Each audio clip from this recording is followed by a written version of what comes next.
ক্ষেতের মাঝে প্রকাণ্ড এই গাছ ঘিরে রয়েছে নানা জল্পনা কল্পনা। শুধু তাই নয়, ভয়ে এর কাছেই যেতে চায় না কেউ। ১৫০ বছরের পুরনো এই গাছকে ঘিরে রয়েছে অনেক রহস্য ও ভৌতিক গল্প। বাপদাদাতে শুনছি ডাহিনী পাড়ার থেকে লোক আসছিল, একটা কবরেজ আসিয়া গাছটা ওখানে বসে থইছে। আঁকা বাঁকা ডালাপালা, বিশাল কাণ্ড, গাছের ফাঁক ফোকরে উকি দেয় কিছু পাতা, তবে নেই কোনো ফল বা ফুল। এই গাছেই যেন রাজ্যের ভয়ে জমা।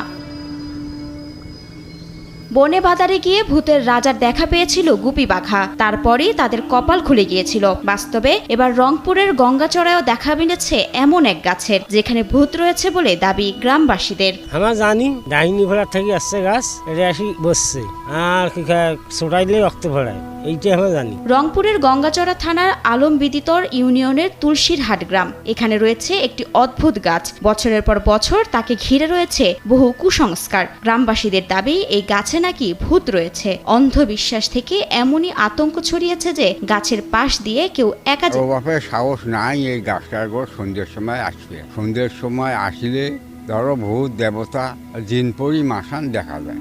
অদ্ভুত এই ভূতের গাছ ওই এলাকার মানুষের কাছে যেন জম। এলাকাবাসী জানান, ওই গাছ থেকে রক্ত বের হয়, সন্ধ্যায় কেউই যেতে পারে না। রাত হলেই গাছ থেকে বের হয় আগুনের লেলিহান শিখা। এ যেন এক আজব গাছ। আর সন্ধ্যার সময় গাড়গোড় যাওয়ার জন্য আগুন জ্বলে আর ঠেল কাটলে রক্ত বেড়ায়। ওই গাছটা আগুন বেড়ায়, তারপর চোদাইলে রক্ত বেড়ায়। বছরের পর বছর নাকি এই গাছের চেহারাও কোনো বদল হয় না। ১৫০ বছর ধরে থাকা এই গাছ কোথা থেকে এলো তা নিয়েও রয়েছে মতভেদ। আমার দাদার দাদা কত দাদা গেছে ওরে কাম কবার পায় না।